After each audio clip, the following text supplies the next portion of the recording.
Muito boa noite, sejam todos muito bem-vindos e bem-vindas à edição desta segunda-feira, dia 28 de abril de 2025, do Cidadania S.A., seu jornal diário com as notícias e os absurdos do Brasil e do mundo. Meu nome é Jair, vamos lá para de hoje, que eu vou começar falando do INSS, porque só se fala nisso.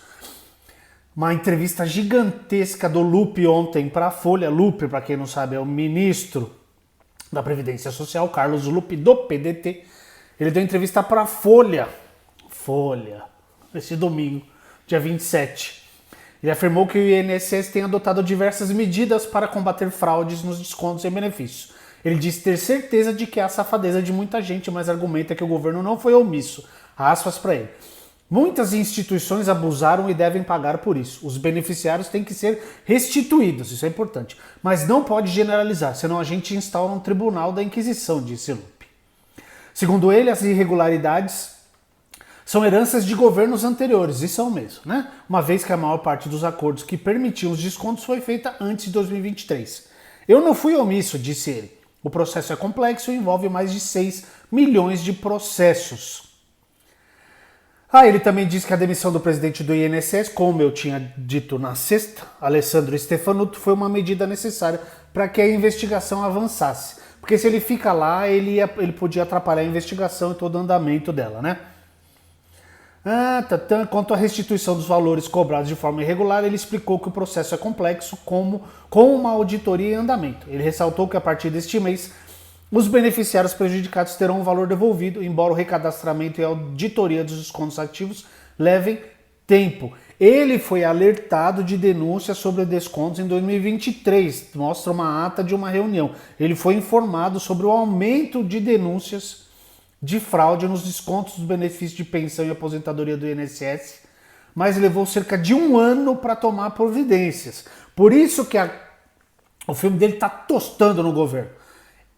Estão esperando ele pedir demissão entre hoje e amanhã, porque, né? É assim que o Lula tá fazendo também a reforma ministerial, né? Tirou o cara lá da comunicação, o Juscelino, que estava enfiado nos rolos daquela porcaria do Republicanos, acho que eu já nem lembro mais o partido dele. E agora o Lupe, talvez não tenha feito nada, mas demorou um ano para agir. Complicado. A ata de uma reunião do Conselho Nacional de Previdência Social de junho de 23 mostra que a representante do Sindinap, a Tônia Galetti, levou o problema ao ministro. O documento foi noticiado pela Globo. A prova de que eu não fui omisso é que eu demiti o diretor, rebateu o Lupe em entrevista à Folha. Ele também comentou sobre as críticas que tem recebido dentro do governo. Minha função é trabalhar para resolver e tenho a consciência tranquila de que fiz tudo o que podia. Você pode até ter, mas o povo aí do governo não tem muita não, porque está todo mundo esperando a sua demissão. O seu pedido de demissão, né? Tá todo mundo esperando que você saia.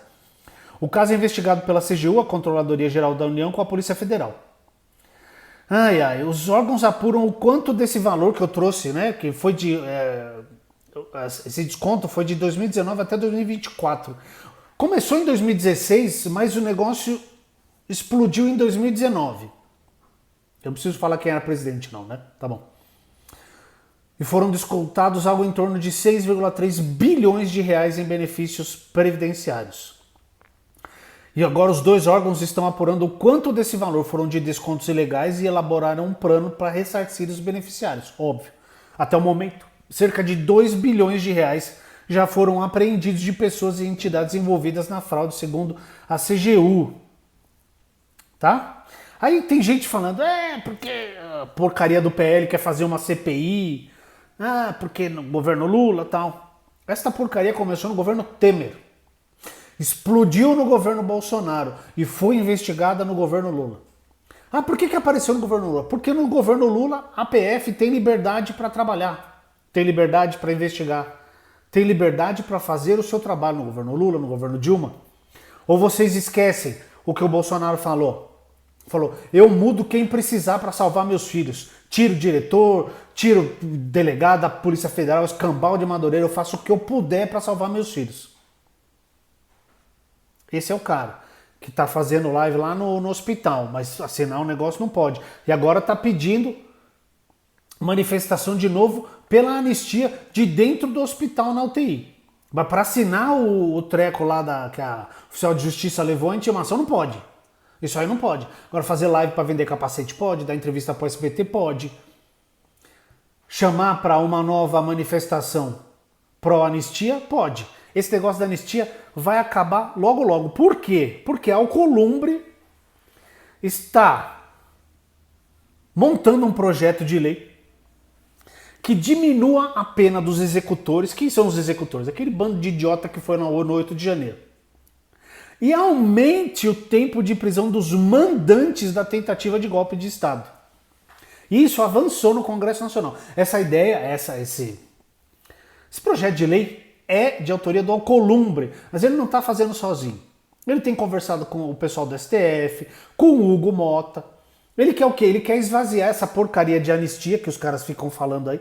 Ah, é anistia pro 8 de janeiro que vocês querem? Então vamos fazer o seguinte, a gente diminui a pena dessa galera, que nem aquela lá, a do batom lá, que os caras pegaram pra imagem desse negócio. Ah, coitadinha e tal. Coitadinho escambau. Se tivesse em casa quieta, nada disso teria acontecido, né? Mas o que? 14 anos é muita coisa. Então, o Alcolumbre tá trabalhando em um projeto de lei para diminuir essa pena, não só essa, da galera do 8 de janeiro ali, e aumentar dos mandantes que nem julgado foram ainda. Isso ia ser excelente. Isso aí eu acho ótimo. Quer dizer, eu não diminuiria a pena desse povo aí que tava lá. Que não tem santo ali. Ninguém ali é santo, tá? Mas eu vou ler aqui a matéria que tá no blog do Otávio Guedes, na Globo News, no G1, tá? E o próprio presidente do Senado, Alcolumbre, deve assumir a autoria da proposta que foi costurada por seu antecessor, o Pacheco, do PSD. O acordo inclui a Câmara dos Deputados e o próprio STF, como eu disse. O presidente da Câmara, o Hugo Mota, do Republicanos, vê a proposta com bons olhos. E no domingo, o presidente do STF, o ministro Luiz Roberto Barroso, deu sinal verde para a mudança legislativa. Redimensionar a extensão das penas, se o Congresso entender por bem, está dentro de sua competência, disse o Barroso. Dentro do STF, a ideia encontra apoio da maioria dos ministros, entre eles o relator do processo, Alexandre de Moraes, que também não está perseguindo ninguém, está fazendo só o trabalho dele. Só o trabalho dele. Caso aprovado, o discurso de que a anistia seria para os peixes pequenos e não para os denunciados como mandantes do crime, entre eles o ex-presidente Jair Bolsonaro, ficaria esvaziado. Lula, segundo apurou o blog do Otávio Guedes, não deve oferecer resistência a sancionar a lei, já que seria um gesto de pacificação. Acho que eu já tinha falado disso aqui a semana passada. O projeto de lei tenta diminuir de 1/6 a 1/3 a pena de réus de menor importância. Os tais dos peixes pequenos. E os mandantes vão ter penas aumentadas. Aí eu acho lindo, tá bom? Acho lindo. Então, é isso aí. Falei do INSS, falei da anistia. Tem uma outra ótima aqui do grande Flávio Dino. Se você não gosta do Flávio Dino, você está vivendo muito errado. STF manda desapropriar terras devastadas por incêndios criminosos e desmatamento ilegal. O ministro Flávio Dino, do STF, que determinou isso, determinou que a União desaproprie imóveis e que sejam constatados incêndios criminosos e desmatamento ilegal. As medidas devem ser adotadas, obviamente, caso haja comprovação da responsabilidade do proprietário. A decisão foi tomada hoje e é resposta a uma ação que segue em tramitação desde 2020, pedindo a intervenção da STF contra os incêndios no país. A resposta acontece depois de um ano de recorde de incêndios no país. Vocês lembram o quanto pegou fogo o nosso país no ano passado, né? As chamas consumiram centenas de quilômetros em biomas importantes no ano passado. Além da desapropriação, o STF determinou que a União e os estados que compõem a Amazônia Legal e o Pantanal adotem instrumentos legais e operacionais para impedir a regularização fundiária de áreas com práticas ilegais já comprovadas, como queimadas intencionais e desmatamento fora da lei. Também foi ordenada a promoção de ações de indenização contra os responsáveis por esses crimes ambientais. Vai fazer o povo pagar o que a União gasta para ir lá pagar a porcaria do incêndio que ele meteu lá. Vamos aqui, aspas para o ministro. Não é razoável que ano após ano bilhões de reais de dinheiro público sejam gastos combatendo incêndios dolosos e desmatamentos claramente ilegais. Com este ciclo perpétuo, pune-se duplamente a sociedade, pelos danos ambientais e pelo dispêndio evitável de recursos públicos. Muito bem, ministro Flávio Dino. Flávio Dino é incrível. Aliás, ele também deu uma intimada lá no presidente do PL para a questão das emendas, né? Chamou na chincha, falou, vai ter que me explicar aqui. Porque a farra das emendas que as pessoas, os caras não querem explicar para que é o dinheiro, para onde o dinheiro vai, para quem, para ser usado onde, como, quando. Não. Eu tô mandando um pix lá de 10 milhões pro prefeito da cidade X. Para quê? Não interessa. Não pode ser. Como assim não interessa? Tem que explicar. O Dino é fantástico. E o Marçal, que foi condenado pela segunda vez? Ele pegou a inelegibilidade de 8 anos de novo, agora a multa é de 420 mil reais. A campanha eleitoral de novo, né? Foi condenado pela Justiça Eleitoral de São Paulo devido a condutas irregulares durante a campanha. Tarará. A sentença determina que ele fique inelegível por 8 anos e pague multa de 420 mil reais por descumprimento de decisão judicial. Perdão.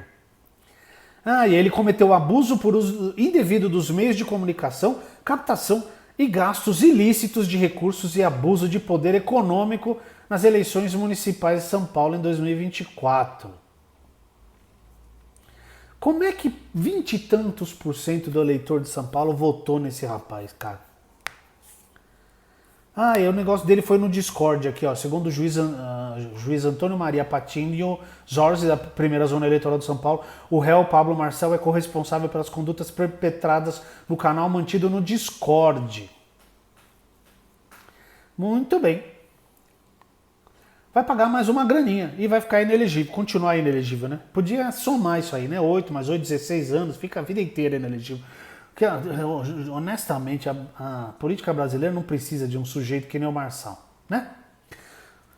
Então é isso, falei do inelegível, falei do INSS, falei da anistia, falei dessa decisão do Dino, que é muito importante.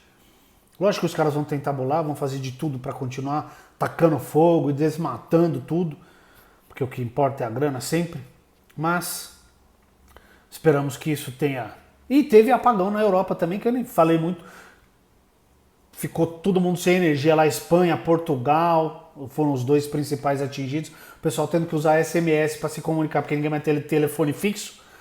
Muito bem, é um mundo globalizado, não é mesmo? Essa foi a edição desta segunda, dia 28 de abril de 2025, do Cidadania SA. Quem assistiu, deixa o like, se inscreva no canal e mande para os amigos. Ótimo fim de segunda, uma ótima terça para vocês, gente. Se vê amanhã. Até lá.